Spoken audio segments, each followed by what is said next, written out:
Hi friends, welcome to our channel. నా పేరు రమేష్ వర్మ. ఎందుకు పుట్టినావురా వంకర అంటే పక్కన వాళ్ళని ఎక్కిరించడానికి పుట్టినాను అన్నట్టున్నది ఈ కారుమూరి వెంకటరెడ్డి మాట్లాడేది. అసలు ఈయన మాట్లాడదంటూ నిజాలేంటి, ఇంతకీ ఈ నిజాల పచ్చి అబద్ధాలు అనే విషయాన్ని మనం దగ్గర నుంచి క్షుణ్ణంగా చూద్దాం. ఓకేనా, వచ్చేయండి. మొదలుపెట్టినాడు. జగన్ గారు అందేంటి, మీ చంద్రబాబు నాయుడు గారి మైండ్ సెట్ అంటాడో చెప్పాను. చంద్రబాబు నాయుడు గారి మైండ్ సెట్ గురించి చెప్పినాడా కారుమూరి వెంకటరెడ్డి గారు? మీకు బ్రెయిన్ ఫంక్షన్ వల్ల బాగా కరెక్ట్గానే పనిచేస్తుంది. బ్రెయిన్ ఏం మాట్లాడినాడు? సుందర ముఖారవిందం గురించి మాట్లాడినారు జగన్మోహన్ రెడ్డి గారు. అలా బాడీ షేమింగ్ చేయడం మొదలు పెట్టాలంటే మేము కూడా చాలా చేయగలుగుతాం. ఆయన మాట్లాడడం చేతరాదని మాట్లాడగలుగుతాం, ఆయనకి స్క్రిప్ట్ లేనిదే మాట్లాడలేడని మేము కూడా చేయగలుగుతాం అని ఆయన చెప్పడం జరిగింది. ఎవరు? పెమ్మసాని గారు. మనం దాని గురించి ఏం మాట్లాడాలా? సరే మనం అన్నాం కాబట్టి ఆయన అన్నాడు కదా అని చెప్పి సైలెంట్ అయిపోవాలా. కానీ అలా అనడం జరగదు. ఎంతసేపటికి అది నిజమా అబద్ధమా తప్పా కాదా ఇవన్నీ అవసరం లే. మా నాయకుడు మేము వెనకేసుకొని రావాలా. కొంచెమైనా సిగ్గు ఎగ్గు అనేది ఉంటే అట్లా మనం వెనకేసుకురాం. ఏదంటే మాట్లాడినప్పుడు అరే ఇది తప్పు అని తెలిసినప్పుడు మనం మాట్లాడకూడదు, సైలెంట్గా ఉండాలా. చూడండి ఇంకా ఏం మాట్లాడినారో. కొత్తగా చెప్పేది ఉంది. చంద్రబాబు నాయుడు మైండ్ సెట్ పిల్లనిచ్చినటువంటి మామకి కసా వెన్నుపోటు పడిచి పార్టీని లాక్కున్నటువంటి మైండ్ సెట్. ఆ మాట మేము కూడా అనాలా. ఎవరో పెట్టుకున్న పార్టీ ఎవరిదో పార్టీని తీసుకొని వచ్చి సిగ్గు ఎగ్గు లేకుండా 175 మంది ఎమ్మెల్యేలను నిలబెట్టుకొని సీఎంగా ఒకసారి గెలిచి రెండోసారి 11 స్థానానికి పడిపోయిన వ్యక్తి ఎవరు? అలా మేము కూడా మాట్లాడగలుగుతాం. కానీ అలా మాట్లాడకూడదు అని చెప్పి సీఎం చంద్రబాబు నాయుడు గారి ఆదేశాలు. గౌరవంగా మాట్లాడండి, గౌరవంగా అనిపించుకోండి అని చెప్పి చంద్రబాబు నాయుడు గారు చెప్తారు.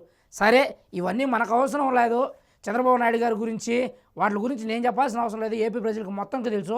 చూడండి ఇంకా ఏం మాట్లాడినాడు. ఏదైతే మీ కేబినెట్ లో ఉన్నటువంటి మంత్రి నాదెండ్ల మనోహర్ గారి తండ్రి నాదెండ్ల భాస్కర్ రావు చెప్పాడు, తిరుపతి రైల్వే స్టేషన్ లో జేబులు కొట్టేవాడని వచ్చింది రిపోర్టు.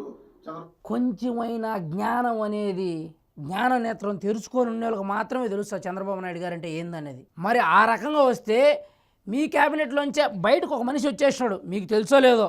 ఆయన బయటకు వచ్చి జగన్మోహన్ రెడ్డి 420 అసలు కూటమి ప్రభుత్వం ఉండగా ఆయన గెలచడం కుదరదు. చాలా లక్షల ఎకరాలు, చాలా కోట్ల విలువ చేసే భూములు ఆయన పేరు మీద వాళ్ళ అనుచరుల పేరు మీద ఉన్నాయని చెప్పి ఆయనే వచ్చి చెప్పినాడు. మరి దానికి మేమేమనాలా?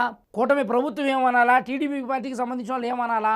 కొంచెమైనా జ్ఞాన పరిజ్ఞానం అనేది వాడాలి అసలు నిజం చెప్పాలంటే. సరేనా? నువ్వు మాట్లాడిన ప్రతి మాటకి మేము కూడా కౌంటర్ ఇవ్వగలుగుతాం, చెప్పగలుగుతాం. సరేనా? ఇంకా ఏం మాట్లాడినావు ఇను. ఆ మాట మేము కూడా అనడం లేదు నాయన. జగన్మోహన్ రెడ్డి గారు 420 అని లేదా ఆయన 1000 కోట్ల భూములు ఆస్తులు ఆయన పేరు మీద మేము అనడంలే. మీ నాయకుడే బయట నుంచి పోయిన నాయకుడే అన్నాడు, మీ పార్టీ నుంచి బయటికి పోయిన ఆయనే. సరేనా? ఆయన పేరు నేను మెన్షన్ చేయాలనుకోవడం లేదు. మీలాగా సంస్కారహీనులు మేము కాదు. సరేనా? చూడండి చెప్పింది నేను చెబుతున్నా. సో మీ చంద్రబాబు నాయుడు గారి మెంటాలిటీ గురించి మనం కొత్తగా చెప్పేదే ఉంది. ఎంత నీచమైనటువంటి మెంటాలిటీ అలాంటివి. నీచం గురించి మాట్లాడితే మీ అంత నీచులు ఇంకొకరు ఉండరు. మిమ్మల్ని కన్న తల్లిని బయటికి నెట్టేశారు, మీతో పాటు పుట్టిన చెల్లిని బయటికి నెట్టేశారు, మిమ్మల్ని నమ్ముకున్న దళితులను చాలా మంది హత్యలు చేసి చంపేశారు. సిగ్గు అనేది ఉండాలా. పేద ప్రజలు భూములు తీసుకొని ఉన్నారు, ఆ భూములు ఇంతవరకు తిరిగి ఇవ్వలేదు, వాళ్ళు కోట్ల చుట్టూ తిరుగుతున్నారు. వాటి గురించి తేల్చండి సార్. ముందు నీచం గురించి మాట్లాడితే మీ అంత నీచులు ఇంకొకరు ఉండరు. సరేనా? ఇంకా ఏనండి ఏం మాట్లాడినాడు?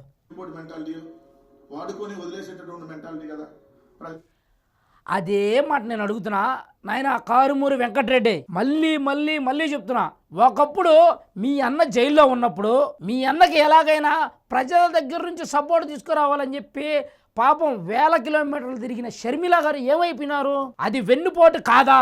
వాడుకొని వదిలేయడం కాదా? విజయమ్మ గారిని రోడ్డుకు నెట్టేసింది ఎవరు? మీరు కాదా? అది వెన్నుపోటు కాదా?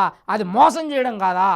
వాళ్ళకి రావాల్సిన ఆస్తి వాటా గురించి అడిగితే ఎవరు పడితే వాడు మీదకు వచ్చి విజయమ్మని షర్మిల గారిని నోటికి ఎలా వస్తే అలా మాట్లాడింది మీరు కాదా? మిమ్మల్ని మాట్లాడించింది మీ నాయకుడు కాదా? మీరు మాట్లాడుతున్నారా ఎన్నుపోటు గురించి? మీరు మాట్లాడుతున్నారా న్యాయం గురించి అన్యాయం గురించి? కొంచెమైనా బుద్ధి జ్ఞానం అనేది ఉంటే ఇప్పటికైనా. షర్మిల గారు మొన్న కూడా అన్నారు, మాకు రావాల్సిన వాటాలు మా నాన్నగారు ముందుగానే ఎంఈవీలో చేర్చినాడు, మాకు ఇంతవరకు ఇవ్వలేదు అని చెప్పి మాట్లాడినారు. ముందు అంక ఇవ్వాల్సిన వాటా అంక ఇవ్వండి, తర్వాత ఏరో వాళ్ళు బాడీ షేమింగ్ గురించి మాట్లాడుతారు. చంద్రబాబు నాయుడు గారికి ఇంత వయసు వచ్చింది, వాళ్ళ చెల్లెల్ని ఇప్పుడైనా సరే కావాలంటే మీకు డౌట్ ఉంటే పై చూసుకోపోండి, ఇప్పుడైనా సరే ఎంత గౌరవంగా వాళ్ళ చెల్లెల్ని పలకరిస్తారో. మీకుందా ఆ సంస్కారం? మీకుందా ఆ అలవాటు? కొంచెమైనా జ్ఞానం లేకుండా పక్కన వాళ్ళ మీదకు నోరేసుకొని పడ్డాం. నేను చెప్పినా కదా, ఎందుకు పుట్టినావురా వంకరా అంటే పక్కన సక్కన వాళ్ళని ఎక్కిరినాడికి పుట్టినాడంట. అట్లుంది ఈయన మాట్లాడేది. కొంచెమైనా జ్ఞానం ఉండాలి. కారుమూరి వెంకటరెడ్డి గారు ఇంకొకసారి నోటికి ఎలా వస్తే అలా మాట్లాడాలనుకుంటే తస్మాత్ జాగ్రత్త, ఎవరు చూస్తూ ఉండరు. జై హింద్.